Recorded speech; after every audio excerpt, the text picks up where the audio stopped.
Un petit peu l'image de ce qu'on a vu quand on était au Grand Bornand avec un Martin Fourcade qui tout de suite était parti vite dès la première ligne droite. Là c'est la même chose, on voit deux athlètes qui ont vraiment pas envie de laisser passer l'autre. Deux files se sont créées, la file de droite pour tous ceux qui sont derrière Martin Fourcade et la file de gauche pour tous ceux qui sont derrière Johannes, mais on voit que ça part assez vite. Martin normalement sur les Mastart il part pas toujours aussi vite que ça, et là on sent qu'il parler d'Antols, Alexis, je suis obligée de rafraîchir un petit peu les mémoires justement. C'est Johannes Beu qui avait gagné le sprint et la poursuite, comme c'est le cas aujourd'hui, comme ça a été le cas à Antols. Mais c'est Martin Fourcade qui avait remporté la Mastart. Donc espérons que ce qui s'est passé au Grand Bornand soit de bon augure. Ce serait bien effectivement, et ça y est, Martin qui vient se mettre en tête. C'est des petits signes comme ça, comme le disait Raphaël Poiré juste avant qu'on attaque cette course. On essaye de prendre l'ascendant psychologique sur ses adversaires. Montrer à Johannes qu'il ne se laisse pas abattre. Et voilà, il y a de la rivalité, mais il est prêt à se battre, il est prêt à affronter son adversaire, il va pas se cacher. Et il va lui mener la vie dure jusqu'à ce que Johannes le batte.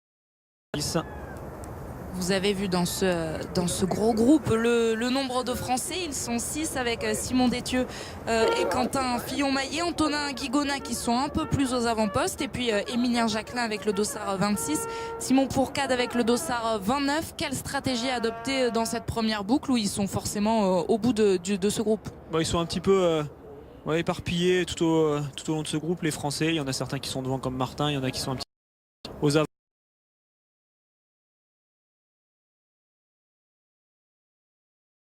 Il faut être patient sur un premier tour de Mastart comme ça, essayer d'éviter de se faire piéger si à un moment il y a un creux ou un écart qui se crée. Il faut vraiment essayer de repasser dans le groupe précédent, mais globalement, comme je le disais tout à l'heure pendant la course des filles, c'est une piste qui est assez large.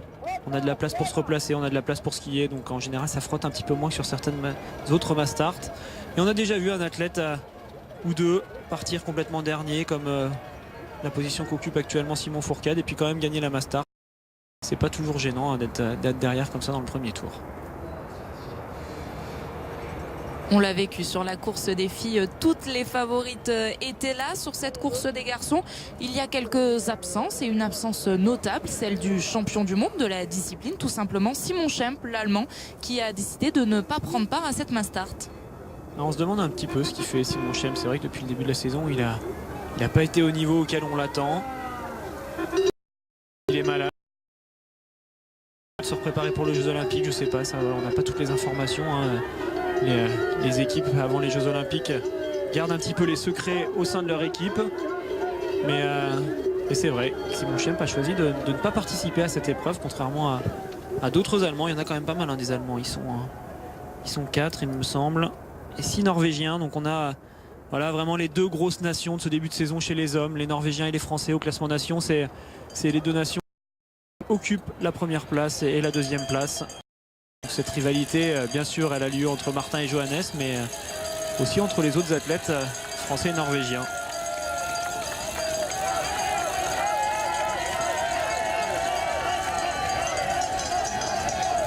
Des légers écarts s'étaient formés.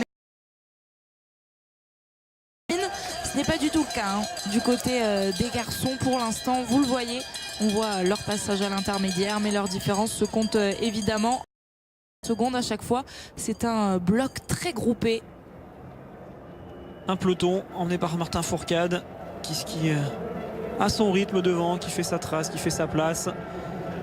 Et son frère, lui ferme la marche, il est serre-file. Il s'est mis dernier de ce groupe, mais c'est pas mal. Des fois la dernière position comme ça dans un premier tour, en fait ça permet de moins subir le phénomène d'élastique qui se tend et se détend en haut des montées. On voit là, Martin est en tête, est regroupé.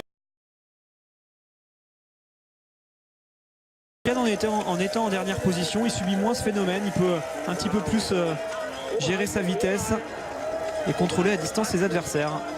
Et vous parliez d'une piste très large, on a vu Simon Détieux a essayé de doubler tout le monde sur la droite. C'est le bon endroit pour se replacer là, cette partie de piste, cette montée en escalier.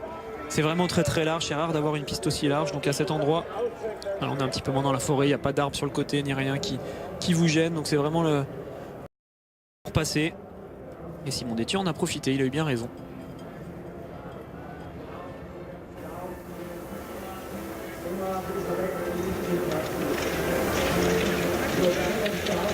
On profite de ces images magnifiques évidemment ici à Antol. Sous la neige s'est arrêté et du coup les sapins ont un magnifique manteau blanc et c'est aussi une des particularités de cette piste, c'est qu'il y a une grosse portion où il n'y a pas du tout de public.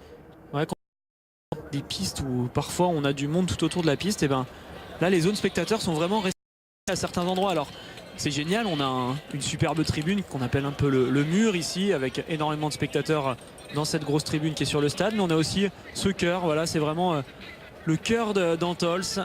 On va voir si on a une vue un petit peu aérienne, qu'il y a beaucoup de spectateurs là qui sont au champ pour accueillir les athlètes et ils les voient passer plusieurs fois, donc c'est vraiment le bon endroit pour pouvoir regarder la course. Et devant on a Simon Détieux qui est venu se mettre en deuxième position. Moi Simon Détieux, je mettrais bien une petite pièce sur lui sur cette course. On le sent là que depuis un moment il passe pas loin à chaque fois de faire un coup. Il a vu tous ses copains faire des podiums, je pense que ça lui a donné de l'envie. Simon Détieux, il va vite en ski en ce moment. S'il s'applique sur les couchers, je pense qu'il pourra jouer le podium. Parce qu'on le rappelle, Détieux, du haut de ses 26 ans, le Français, lui, ne compte pas podium, ni cette saison, ni avant. Aucun podium dans sa carrière de Coupe du Monde. Ah, c'est vraiment incroyable hein, quand on connaît son talent, son potentiel, quand on voit le nombre de bons résultats qu'il a déjà fait. Le fait que Simon n'ait jamais pu le podium, c'est assez incroyable d'avoir cette statistique et on lui souhaite. Hein. Il a fait 4e en Mastart déjà, donc c'est vraiment un exercice qu'il aime bien. Il est capable à tout moment de monter sur le podium. Donc les petites secondes en ski qui vont bien, ou alors la petite balle dedans au moment où c'est important. Aujourd'hui ça pourrait être le bon moment pour tout rassembler. En tout cas, il est idéalement placé, Simon Détieux, dans cette tête de Mastart. Mais ce groupe n'est toujours pas éclaté dans cette première boucle. Tout le monde a réussi à suivre la cadence imprimée par Martin Fourcade, qui est toujours devant et va s'installer sur le premier tapis.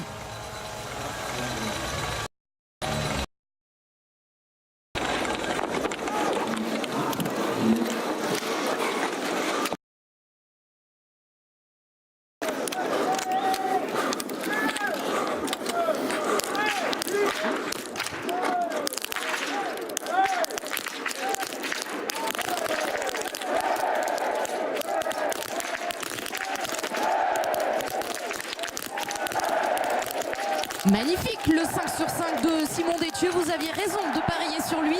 Le Martin Fourcade, alors que son meilleur ennemi, Johannes Beu, va devoir aller tourner à 2 reprises. Exactement le même scénario que ce qu'on a pu vivre lors de la Mastart du Grand Bornand. Avec Johannes Beu qui craque dès ce premier tir. Et du coup, ben voilà, Simon Détieux ressort en tête. Martin Fourcade va pouvoir en profiter. Il va regarder derrière lui. Il va voir qu'il y a des Norvégiens, mais que ce ne sera pas Johannes Beu. Il faut accélérer pour Martin. Essayer de prendre de l'avance sur Johannes, car Johannes, il va skier avec du monde. Et il va certainement reprendre pas mal de temps dans le tour suivant. Que vous voyez Simon Fourcade passer à la sortie de ce pas de tir en 9e position. En revanche, 3 fautes pour Émilien Jacquelin et 3 fautes pour Quentin Fillon-Maillet. C'est compliqué. Antonin Guigona lui ressort à l'instant de la note pénalité. Il est 13e. Ouais, c'est compliqué hein, pour Émilien Jacquelin. C'était une découverte pour lui cette Mastart. Il y a beaucoup d'effervescence hein, sur ses premiers tirs de Mastart. C'est difficile de se rendre compte de ce qu'on vit quand on est athlète, mais on arrive avec 30 autres gaillards sur ce pas de tir. Tout le monde tire en même temps, il y a beaucoup de bruit dans tous les sens. C'est très difficile de rester concentré sur soi-même. Et du coup, Émilien Jacquelin, il a dû se faire un petit peu surprendre. Mais voilà, c'est comme ça qu'il va poursuivre son apprentissage, qu'il va comprendre des choses et ça lui servira pour la suite. Et Alexis, vos pronostics étaient le bon. Vous le voyez, Simon Détieux est en tête à la sortie de ce tir. On espère que ça tiendra un petit peu plus longtemps. Une balle en haut pour Johannes Beu. Une tendance vraiment haute hein, sur toute la balle perdue en haut à droite. Et la dernière, il aurait pu la louper également. C'est un cordon sur la droite. On a vu qu'il était ressorti pas si loin que ça. On va quand même pas l'enterrer tout de suite. Loin de là, Johannes Beu, il est à seulement 39 secondes. Bon, c'est le tarif, hein, 2 fois 20 secondes en gros par tour de pénalité. Et vous voyez le fait qu'il y ait des athlètes un petit peu étalés sur toute cette piste, ça va lui permettre de reprendre du temps, de reskier avec du monde. Il ne se retrouvera pas tout seul. On espère que a bien eu les informations et qu'il va accélérer un peu pour essayer de prendre de l'avance sur Johannes. Johannes, il a déjà utilisé 2 jokers au niveau du classement général de la Coupe du Monde. Donc il ne faut plus qu'il descende du podium s'il veut rester proche de. au niveau de ses points du classement de la Coupe du Monde. Car à partir de maintenant, si Johannes tombe une seule fois du podium, eh ben, ils ne suffiront plus. Et ce sera bien ces points qu'on prendra pour son classement final. Yes. Simon Fourcade derrière décide de temporiser un petit peu. Simon, il était un peu juste hier en temps de ski sur la poursuite, donc il ne faut pas qu'il s'affole. Voilà, d'aller à son allure et pas essayer de suivre un groupe qui va plus vite, car sinon dans le dernier tour il le payera vraiment trop cher. Les supporters français sont là dans la forêt. Et juste derrière Martin Fourcade, il faut se méfier de cet homme, du russe Anton. Il aime particulièrement ce site d'Antols, 3e déjà de la poursuite hier. Il voudra à coup sûr remonter sur le podium aujourd'hui. Attention à Chipoulin, attention à la meute norvégienne, à Emil Svensson qui a fait un gros dernier tour hier sur la poursuite. Il a été très fort, donc ça montre qu'il est en train de revenir en forme. Mais oui, effectivement, Chipoulin, voilà, il y avait bien sûr le duel entre Martin Fourcade et Johannes dont on était obligé de parler. Mais Anton Chipoulin, pour moi, il arrive juste derrière. C'est vraiment l'un des plus gros favoris de cette course. Et tant mieux, ça fait un allié de circonstance pour Martin qui a dû lui dire allez, on y va. Il y a Johannes qui est loin, il faut skier. C'est bien, si Martin ne doit pas skier tout seul, ça pourra lui servir pour la suite. Simon Détieux s'est placé en tête et vous le voyez avec son dossard 5 et sa combinaison verte, c'est l'Allemand Arne Pfeiffer. Alors on va suivre. Ça va être intéressant de voir ce qu'est en train de faire Johannes Bö sur la piste. Il était ressorti tout à l'heure après le premier tir. On va voir à cet intermédiaire. Il passe. Tarjei-Bø vient de passer à l'intermédiaire, il est à 33 secondes. Et pour Johannes Bø, il est toujours à 35 secondes. Johannes, il est actuellement dans un gros groupe avec Antonin Guigona par exemple, avec Bénédicte Doll.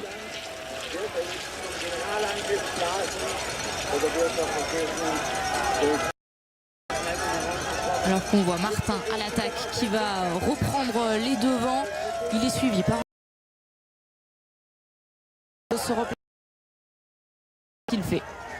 Pour Martin, il y a un double enjeu. Bien sûr, il y a la victoire à aller chercher, mais c'est vrai que s'il arrivait à emmener avec lui des athlètes sur son porte-bagages qui seraient capables de rester sur le podium d'ici la fin de la course, ça pourrait faire vraiment une belle opération comptablement parlant pour Martin. Si Johannes n'est pas sur le podium, il lui reprendra beaucoup de points.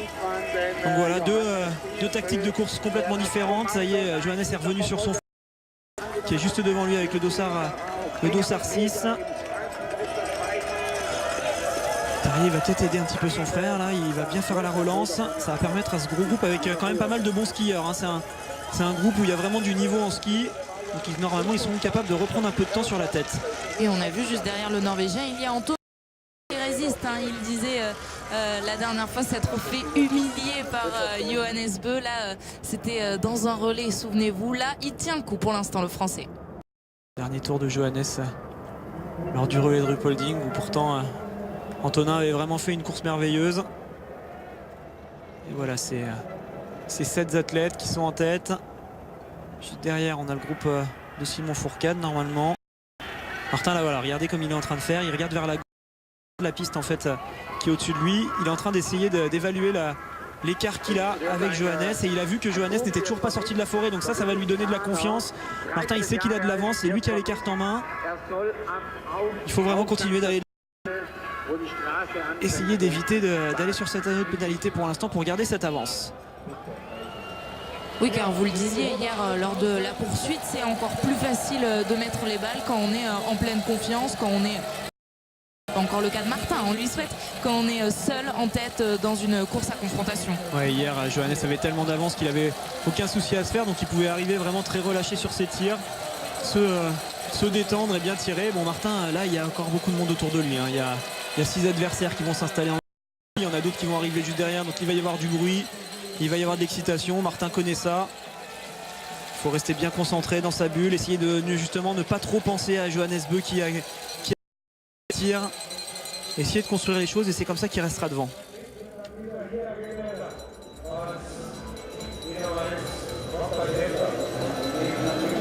On un petit peu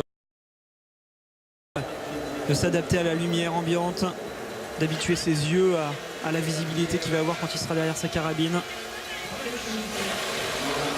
Attention, il y a quand même un tout petit peu de vent. Voilà, on le voit. Ça tournicote sur ce pas de tir, donc il va falloir faire les bons réglages. Et sous les yeux de Franck Badiou, place au deuxième tir désormais. Sous les yeux aussi des supporters français. Ils sont là, les drapeaux tricolores, dans cette magnifique tribune d'Antols.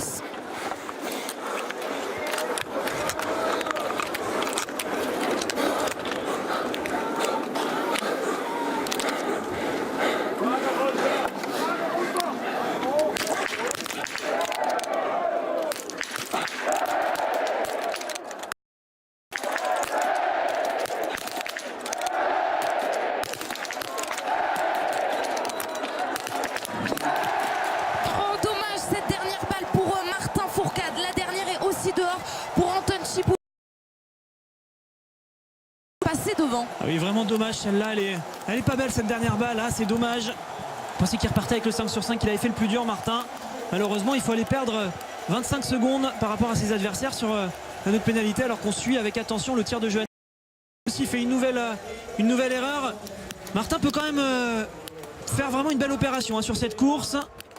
Il faut qu'il ressorte vite de cet anneau de pénalité. 2 tours pour Johannes Beu, ça fait beaucoup. 2 tours pour Johannes Beu, le plein en revanche pour son frère, alors que Martin Fourcade ressort à l'instant avec en 4e position, juste derrière le russe Anton Chipoulin. Je peux vous dire qu'il va aller la chercher cette victoire, car il va être informé dans ce tour par Stéphane Bouccio. Johannes Beu a repris 2 tours de pénalité, donc ça va lui... Il sait qu'il a un énorme coup à faire, Martin. Devant lui, c'est des athlètes qu'il est capable de reprendre. Il est seulement à 19 secondes. Il skie avec Chipoulin. Donc ils vont reprendre du temps sur Svensson et Pfeiffer. Allez, Martin, il y a eu une erreur. En coucher, ça peut arriver. Sur le debout, il faut vraiment se les interdire. Pendant que Simon Détieux et Simon... les deux Simon. Ressortent en 14e et 15e position. Exactement, ils étaient tout à l'heure dans ce premier groupe au contact où il y avait Martin Fourcade. Et bien ils ressortent juste derrière, alors qu'on voit le tir parfait pour Émilien Jacquelin, une erreur pour Quentin Fillon-Maillet. Et la sensation du jour pour l'instant, c'est vraiment complètement raté pour Johannes Beu. 2 tours de pénalité à chaque passage sur le pas de tir, 1 minute 16 de retard, 22e position. Allez, en gros il y a 1 minute très exactement entre Martin et Johannes. Alors Martin, il faut vraiment qu'il essaie de remonter sur le... Et pourquoi pas d'aller chercher la victoire, car derrière Johannes il va être capable de reprendre quand même pas mal de monde. Par exemple la 14e place est seulement à 25 secondes environ. Johannes, voilà, il avait peut-être un petit problème de réglage ou de déconcentration sur ses couchers, mais c'est là qu'on voit que c'est quand même dur d'avoir la régularité de Martin Fourcade sur tous les tirs, sur toutes les courses. Svensson essaye de voir si le groupe de Chipoulin et de Martin est juste derrière lui. Pour l'instant il y a encore de l'avance. Et il peut avec Arne Pfeiffer, l'allemand. Ils sont très en forme, ces deux-là. Ils sont où, Chipoulin et Martin Fourcade? On aimerait bien les voir un petit peu s'ils s'entendent tous les deux, ou si on va voir à quel endroit Martin a raté sa balle. Ça, c'était très bon. C'est la dernière qui est vraiment qui est dehors, c'est dommage.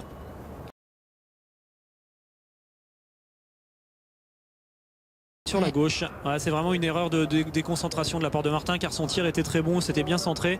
Donc il a voulu terminer trop vite, essayer de ressortir un plus de terminer. Et du coup, malheureusement, il n'a pas terminé le travail correctement. Alors la réalisation ne nous montre toujours pas Martin Fourcade pour savoir où il se situe par rapport à la tête de cette course. Course emmenée pour l'instant par Emil Svensson et Arne Pfeiffer.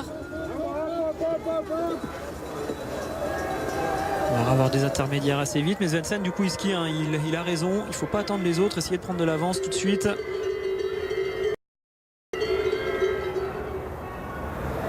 C'est que la réalisation a du mal à trouver les athlètes. Voilà, ils sont là, Martin Chipoulin, Vindisch est rentré. C'est pas très bon signe. Rentré, il était quand même assez loin derrière Martin Chipoulin quand il est parti du pas de tir, donc ça veut dire qu'ils n'ont pas skié très fort sur le début de la piste. Martin et Anton.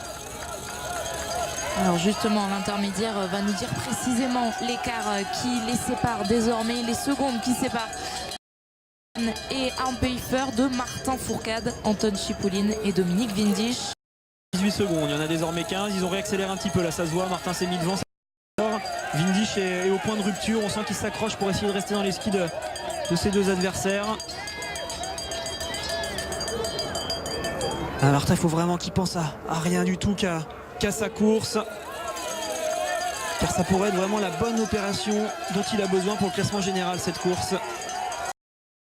Alors que dans le premier groupe de poursuivants, on ne voit toujours pas Johannes Bö après ses 2 nouvelles fautes sur le deuxième tir. Le Norvégien le plus en forme, ce n'est pas le plus petit des frères Bö, mais c'est bien lui pour l'instant, Svendsen, avec l'énorme remontée qu'il a réalisée hier. Et vous, je peux vous dire que ça va lui donner un second souffle à Martin Fourcade de savoir que Johannes est retourné sur cette anneau de pénalité encore 2 fois. Là, il est en train de skier fort. Chipoulin, regardez, est en train de lâcher. Vindisch, c'est pareil, il est complètement à fond. Martin, il peut, pourquoi pas, reprendre encore 5 secondes d'ici le pas de tir à Svendsen et Pfeiffer. Il arriverait seulement 5-6 secondes derrière eux. Il serait déjà à même de pouvoir repasser en tête de cette course. Il va être important ce premier tir debout pour Martin. Il va vraiment falloir qu'il fasse le 5 sur 5. Simon Détieux et Simon Fourcade, on le disait, les 2 Simons qui sont ressortis ensemble de ce pas de tir sont en train de skier, et Simon Fourcade qui résiste à Simon Détieux. Ils arrivent à skier ensemble. C'est dommage, Simon Détieux qui a fait la petite erreur de trop sur le tir précédent, alors que Johannes est en train d'amorcer sa remontée. Ça va skier vite pour Johannes, il sait qu'il peut perdre vraiment très gros s'il ne remonte pas mal de place. Pour l'instant, il était ressorti. Il est en train de remonter, il y a quand même beaucoup de monde à aller récupérer juste devant lui pour Johannes.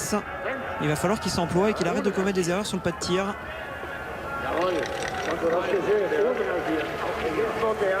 Alors qu'on a vu là sur cette image dans le coin droit de votre télévision, il y avait Chipoulin et Vindisch qui semblaient totalement distancés par Martin Fourcade. Alors, aérienne va permettre de nous montrer cette image. Voilà Martin Fourcade qui a totalement lâché Dominique Vindisch. Son effort, c'est très malin, il fallait le faire. Vraiment essayer de tenir à distance son rival direct. Et pourquoi pas essayer de revenir sur ces 2 athlètes qui sont juste devant lui. Ça va lui donner d'espoir de voir qu'il est capable de revenir. C'est bien ce qu'est en train de faire Martin. Franchement, là, il nous impressionne pour l'instant sur ce début de course. C'est très solide.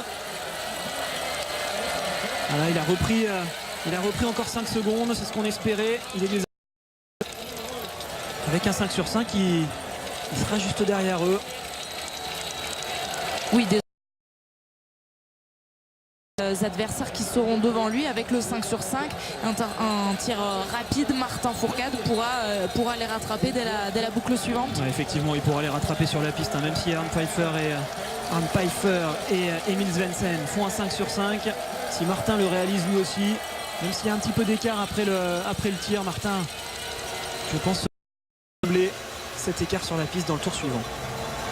Justement, ils arrivent les 2 premiers, le Norvégien Svendsen, l'Allemand Pfeiffer à l'image, et on attend de voir Martin Fourcade juste après qui va s'installer quelques secondes à peine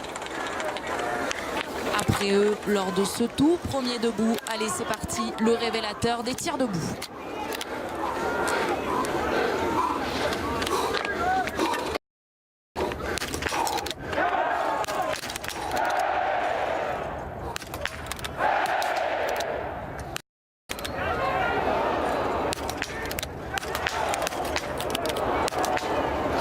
Deux erreurs pour Svendsen, 2 pour Pfeiffer, 3 pour Pfeiffer. La porte est ouverte pour Martin Fourcade.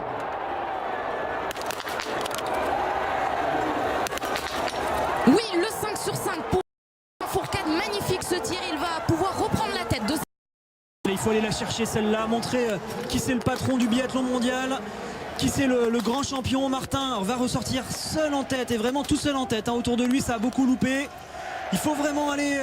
chercher ça. Alors malheureusement, ça va permettre à Johannes, je pense, de reprendre pas mal de place à ce tir, vu que ça a beaucoup tourné devant. Une faute pour Chipoulin. Pour Vindisch, c'est Doll qui était bien placé dans le groupe de poursuivants de Martin Fourcade, qui va pouvoir reprendre les rênes à nouveau, alors que Tarjei Bø est juste devant lui. Il se replace dans ce groupe. L'Allemand, Tarjei Bø, Björn Tegard, Doll, alors que Vindisch et Chipoulin sortent maintenant.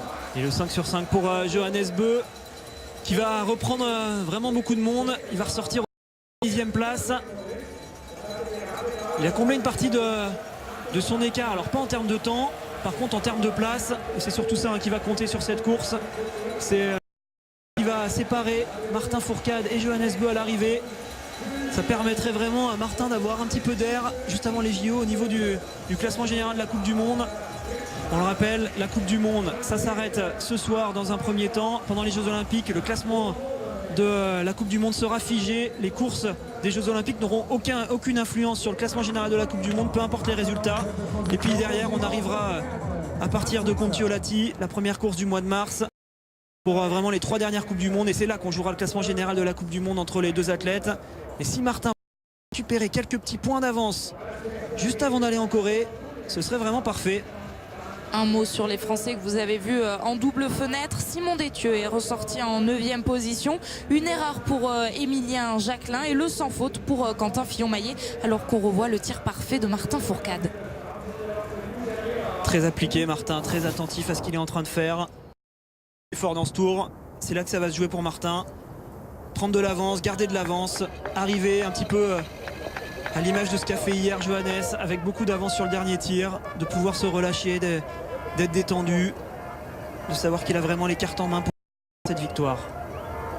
On le disait hier quand on voyait Johannes Beu skier tout seul sur la piste, c'est une image qu'on voyait beaucoup la saison dernière.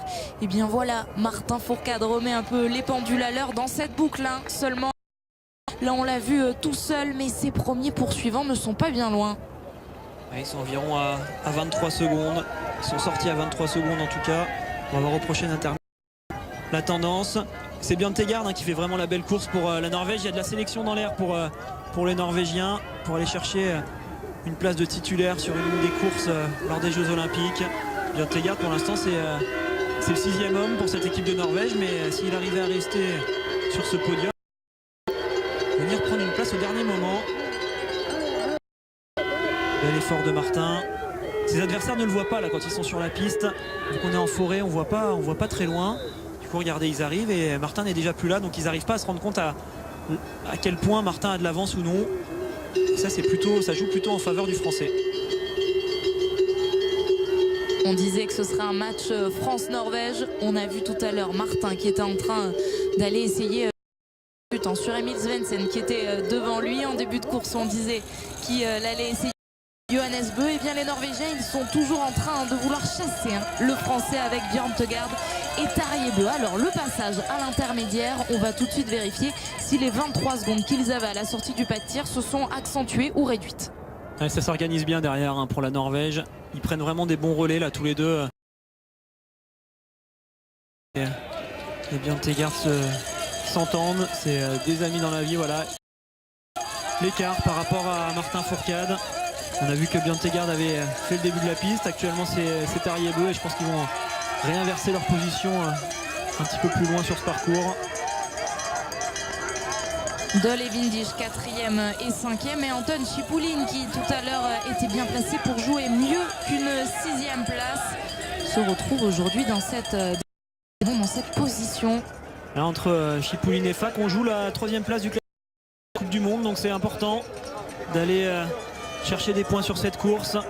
Ils le savent que devant ce sera quasiment impossible de récupérer l'un des deux entre Johannes et Martin. Et par contre, pourquoi pas aller prendre une 3e place du classement général de la Coupe du Monde, c'est quand même que les athlètes voudront aller chercher. C'est sûr qu'avoir les performances de Martin Fourcade et Johannes Beu, on a un peu envie de baisser les bras.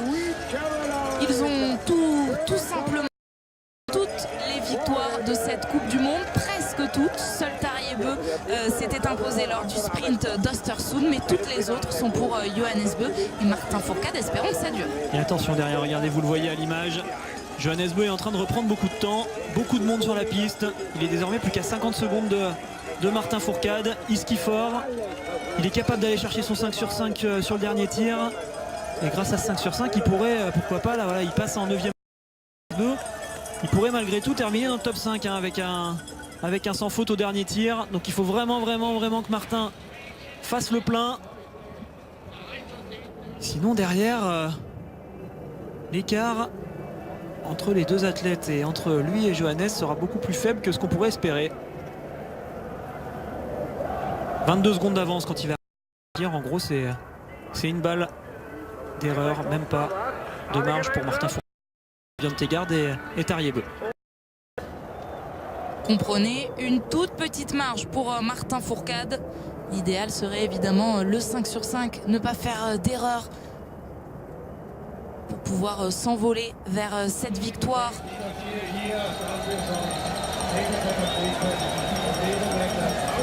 Martin qui se sera employé pour. Il a dû skier tout seul, il a essayé de creuser l'écart, mais il le sait, c'est vraiment sur le dernier debout que ça va se jouer. Allez, il ne faut pas laisser d'espoir à ses adversaires, faire le maximum, essayer de reprendre une victoire à Johannes. Johannes en a que lui pour l'instant sur ce début de saison, ce serait bien de revenir. On a 3 même, 8 victoires pour Johannes Beu, 5 victoires pour Martin Fourcade. Ce serait bien effectivement de finir de la meilleure des manières possibles cette semaine. On va stresser. Il arrive dans quelques instants pour Martin qui est déjà en train de s'avancer vers le pas de tir. Comme tout à l'heure, il a enlevé ses lunettes et c'est derrière la sienne que Franck Badiou va surveiller ce tout dernier tir sous les encouragements du public français.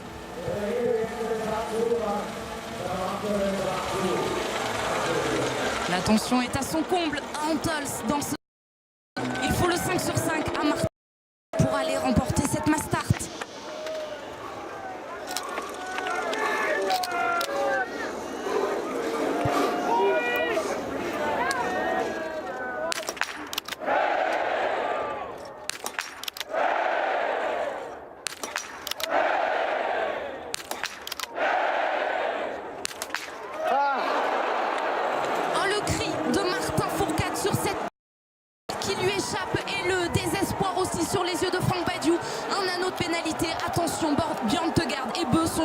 Allez, il a le temps de faire son anneau de pénalité. Malgré tout, ressortir en tête, Martin. Il faut pas tergiverser car Johannes est déjà en train de rentrer sur ce pas de tir.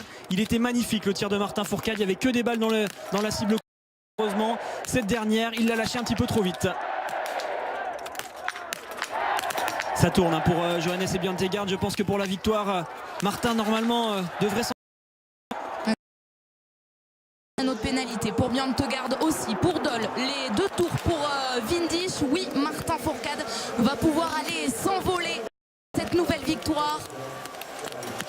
Attention à celui qui va ressortir derrière lui. Ce ne sera pas Chipoulin qui va devoir aller tourner, ni Svensson, ni Johannes Beu, ni Jakob Fak. Il y a des erreurs un petit peu partout. Il aura été fort, Martin. C'est dommage qu'il n'aille pas chercher ce 5 sur 5, mais finalement ça n'aura pas d'incidence. Il a vraiment fait un tir d'une qualité de centrage comme rarement on voit en tir debout. Cette dernière balle loupée n'est pas du tout ne reflète pas du tout le reste de son tir. Je pense qu'il y avait un petit peu de stress. Il a voulu peut-être un peu trop bien faire, Martin. Et voilà, c'est une grosse course. Il aura quand même tiré à 18 sur 20, Martin, donc il y aura eu des erreurs. Et derrière, il y en aura eu pour tous ses poursuivants. Martin Fourcade 18 sur 20, Tariebø 18 sur 20, Bjørn Tegard 18 sur 20. Aujourd'hui, ceux qui ressortent en tête. Alors qu'on voit là Johannes Beu juste ici, vous le voyez sortir de ce pas de tir avec son dossard rose qu'on lui reconnaît, et on suit en double fenêtre le tir d'Emilien Jacquelin. Et il est capable de finir 5e, Johannes Beu, donc il va pas perdre tant de points que ça au classement général. Il y a Svensson qui est une seconde devant lui, je pense qu'il va le rattraper facilement. Il y a Johannes Kuhn qui est environ 10 secondes devant Johannes Beu, donc il va aller le chercher. Et après, on va voir s'il y en a un devant qui craque, mais ça m'étonnerait. Et Simon Détieux, lui, peut aller chercher une 6e place. Il est 8 secondes derrière Emil Svensson, qui est actuellement 6e. En revanche, pour Emilien Jacquelin, 3 erreurs sur ce dernier tir. Compliqué ce baptême du feu dans cette Mastart pour le jeune français. Il a appris ce qu'était le biathlon en Coupe du Monde sur une Mastart. Voilà, Martin. Coup d'avance, un grand champion, il a été solide. Encore un podium consécutif pour Martin qui n'en est pas descendu depuis très longtemps maintenant. Et puis une victoire qui va lui faire du bien, qui montre qu'il est loin d'être abattu par Johannes Beu et que la saison est quand très longue et que Johannes devrait être plus régulier que ça s'il veut rivaliser avec Martin. Et oui, il y aura encore les Jeux Olympiques. Ce sera des courses d'un jour, certes. Fourcade envoie un message très fort là juste avant les Jeux Olympiques, et puis pour départager Johannes Beu et Martin Fourcade qui seront encore au coude à coude au classement général. Il y aura encore 3 étapes de Coupe du Monde à vivre évidemment sur la chaîne L'équipe en mars, mais pour l'instant on bord de la piste, Martin Fourcade qui s'élance vers une nouvelle victoire. Allez, ça va être plus compliqué que prévu pour Johannes Beu de revenir sur la 5e place. On a vu que Benedikt Doll et Johannes Kuhn, les 2 Allemands skiés, ont l'air d'être assez bien. Je pense que Johannes va peut-être pouvoir grappiller une place en battant Emil Svensson. Mais ça risque là pour le Norvégien qui a quand même très mal tiré aujourd'hui, on peut le dire. Il tire à 15 sur 20 pour lui qui veut vraiment battre Martin sur chaque course. Il faudra revenir avec un meilleur tir la prochaine fois.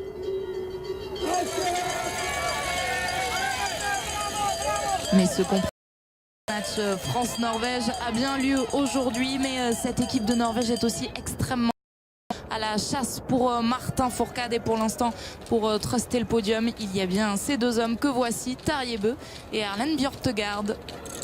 Allez, 2 athlètes qui vont avoir le sourire après la course. Alors Tarjei Bø nous l'a dit hier au micro de Tanguy Kéroas aux Jeux Olympiques pour jouer l'or. Quand on voit ce qu'il nous propose aujourd'hui, on se rend compte qu'il sera largement capable d'aller chercher l'or s'il est. Il a l'air de l'être. Et Bjørtegaard, il a peut-être gagné son ticket pour une course individuelle sur les Jeux Olympiques. Il faudra suivre avec attention les sélections de cette équipe norvégienne. Et là aussi Doll et Kuhn, les 2 Allemands qui skient ensemble alors qu'à cet intermédiaire c'est Johannes Bø qui passe en 6e position. Ah, c'est dommage, Simon Détieux qui est un petit peu tout seul dans le dernier tour. Il voit ce groupe de 4 athlètes qui vont vite juste devant lui. Ça va être compliqué pour lui de gravir. Il y a un petit trou. Essayer de revenir sur Svensson ou sur Windisch, ça aurait pu être bien. Et pourquoi pas un Chipoulin qui pourrait doubler Johannes Bø en fin de tour. On va suivre ça. Et quant à ces 2 Norvégiens qu'on vient de voir passer, Tarjei Bø, Erlend Bjørtegaard, qui va être 2e, qui va être 3e? On va le jouer au sprint au dernier moment, ou Bjørtegaard va laisser passer Tarjei Bø? Ah non, il va pas le laisser passer, ça c'est certain. Il va y avoir un beau sprint entre un duel presque fratricide. Il y a 2 athlètes qui s'apprécient. Là, Bjørtegaard, je pense qu'il est assez bon sprinter. Après, Tarjei Bø, lui, a cette piste, il sait où il faut se placer dans ce sprint final. Donc on va avoir un beau match. Ça va être sympa à suivre. Et derrière, on aura à nouveau un 2e duel par équipe, encore une fois, entre les 2 Allemands pour aller chercher la 5e place. La 4e place, pardon. Ouais. 4e et 5e place, en effet. Quel spectacle que nous offre le biathlon aujourd'hui sur la chaîne L'équipe, avec une nouvelle victoire pour Martin Fourcade qui se dessine. Là, il est en train de beaucoup d'avance, Martin. Il va pouvoir savourer à partir de maintenant. Attention, ce dernier virage qui peut être dangereux, mais aujourd'hui, vu qu'il a reneigé, il n'y avait pas la petite plaque de glace, donc c'était plus facile. Et c'est assez sympa de voir ce dernier tour avec ces athlètes qui se retrouvent en duo de la même nation. On a presque l'impression que c'est une course par équipe.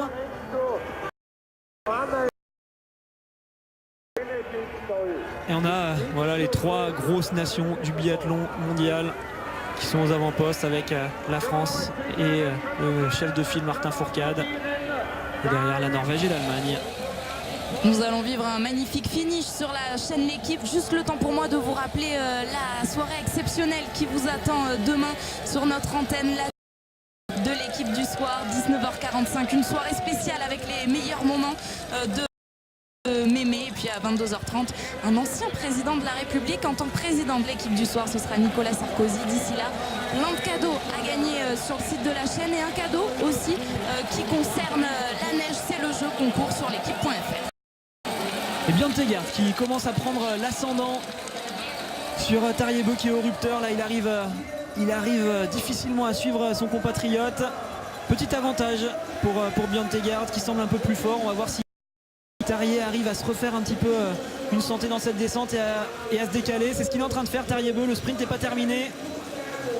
La réalisation s'attarde pour l'instant sur l'arrivée de Martin Fourcade qui peut lever les bras, lui. Oui et non. Allez, on revient à ce sprint pour la 2e et la 3e place. Alors Tarjei Bø est cette fois repassé devant. Qu'est-ce que ça va donner? Il y a encore du temps, hein, vous le disiez. arrivé. Il a été malin. Il s'est fait pour revenir à l'aspiration et aller chercher cette deuxième place pour Tariq. Et Martin Fourcade qui peut lever les bras. Magnifique victoire, 15e course individuelle cette saison et tout simplement 15e podium pour Martin, mais plus qu'un podium aujourd'hui, c'est sa 6e victoire cette saison et très beau podium qui aura aussi un bel accent norvégien. Tarieb 2e, Bjørn 3e derrière, 4e, Kuhn 5e. Regardez Martin qui va se mettre face à Johannes en regardant bien les Norvégiens arriver derrière.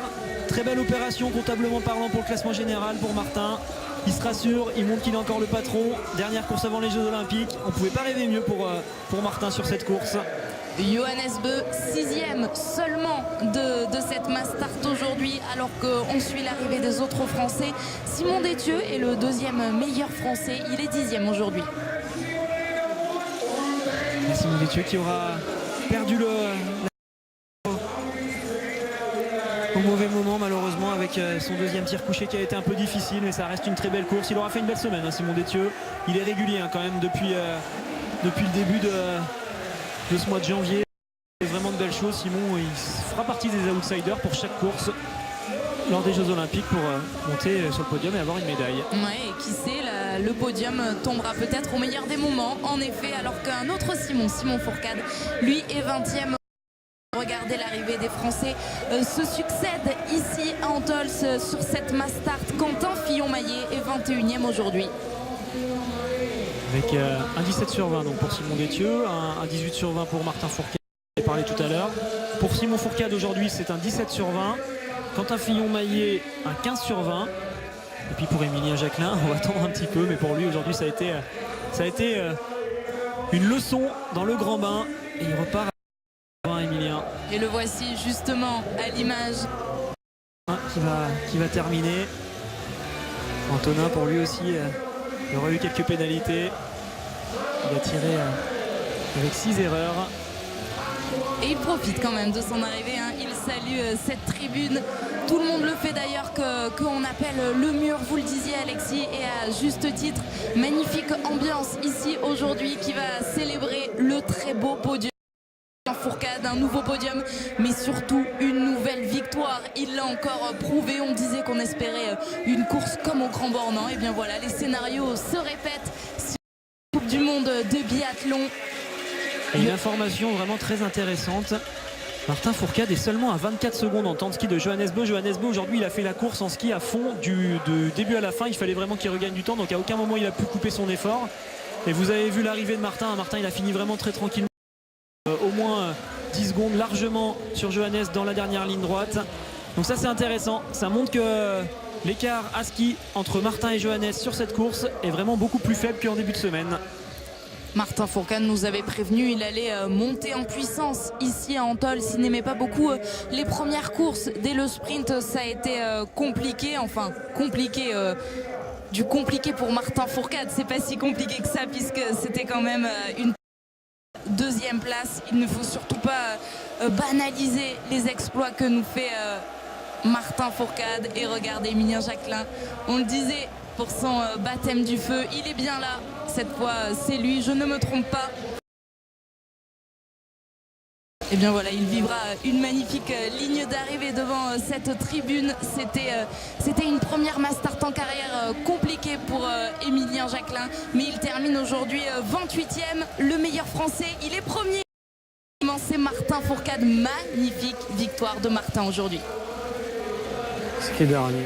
Elle est plus que magnifique cette victoire. Martin Fourcade, qui c'est le patron du biathlon? Eh bien c'est Martin aujourd'hui, et Raphaël Poiré, lui, le patron également, parce qu'il avait vu ça dès hier. Raphaël, vous nous disiez, pour Johannes Beu, en revanche, la mass start, ce sera pour Martin. Bravo. Oui, parce que c'est souvent un coureur avec beaucoup d'expérience qui arrive plus en forme sur ce schéma de course. Et puis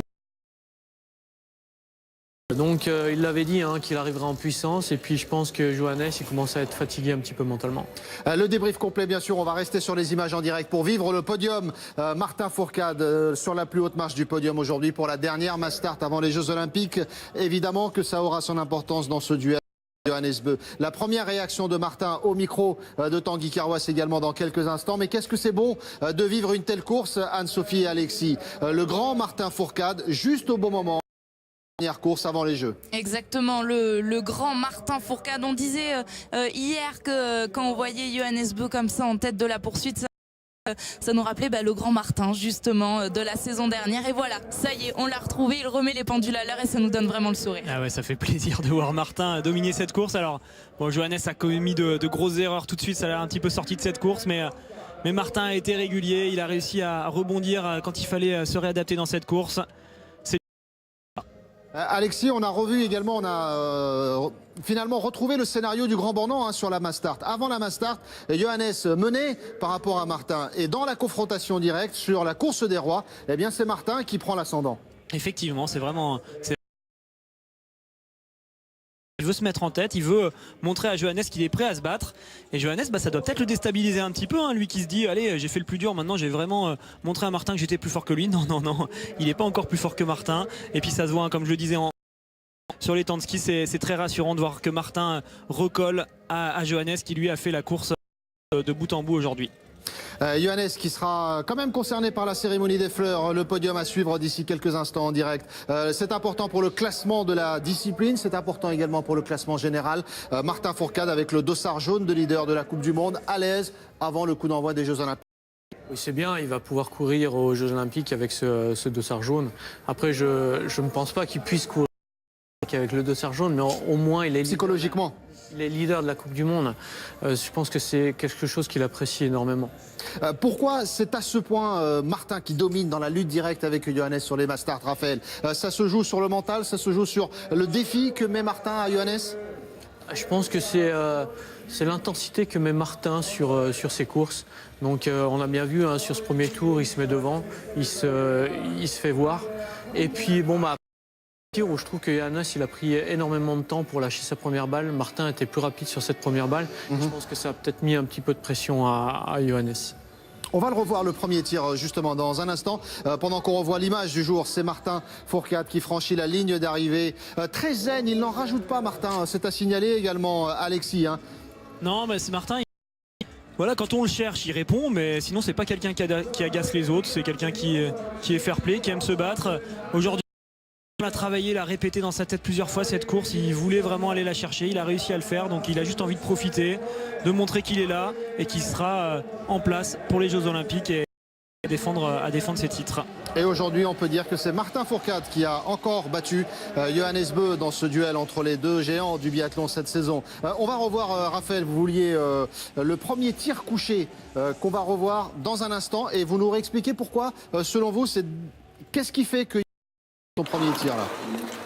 Je ne sais pas si ça va être ça, mais disons qu'il a mis un petit peu plus de temps à se mettre en position et puis lâcher la... Normalement, il la lâche avant Martin, et puis là, je vois que c'est Martin qui la lâche en premier, si je ne me trompe pas. C'est exactement ça. Ouais. Ça se joue à très peu. Ça se joue à très peu, mais généralement, Johannes, il a une petite marche par rapport à ça, à la vitesse de tir. Alexis, votre avis sur ce premier tir où déjà Martin fait la différence? C'est des tirs qui sont difficiles. Ici à Antols, à cause de l'altitude, on a des déréglages. Anaïs Bescon en parlait tout à l'heure au micro de Tanguy Carroisse. Elle disait qu'elle se retrouvait un petit peu tendance haute. On a vu que Johannes c'était la même chose. Il avait une tendance haute sur son premier tir, donc il avait un petit peu moins de marge d'erreur que d'habitude. Il s'est fait surprendre par ce phénomène et du coup tout de suite il s'est retrouvé avec cette première balle loupée. Il a dû se précipiter, il en a loupé une deuxième et là derrière ça devient tout de suite plus difficile alors que Martin a réussi à rester bien concentré. C'est le deuxième tir couché. Raphaël, votre analyse? Sur ce deuxième découché, là, c'est qui est juste à côté de Martin. Chipoline qui est à côté, puis Martin, il est toujours dans son schéma de toute façon. Pour moi, Martin, c'est pratiquement un tireur de précision sur les tirs couchés. On voit que Chipoline, de toute façon, est toujours un petit peu plus vite que Martin. Et là, Alexis, pourquoi est-ce que Martin rate son dernier tir? Je pense qu'il se fait avoir par Chipoline qui s'en va. En fait, il se rend compte que Chipoline a déjà terminé. Pourtant, il le sait, que Chipoline, c'est vraiment un athlète qui tire très vite en tir couché. Ça doit le déconcentrer un petit peu et on voit que sa dernière balle, vous allez voir, là, elle va être en bas à gauche, il me semble. Il a voulu repartir un petit peu trop vite parce qu'elle n'a rien à voir par rapport au reste de son groupement. Martin Fourcade qui a réussi à l'emporter.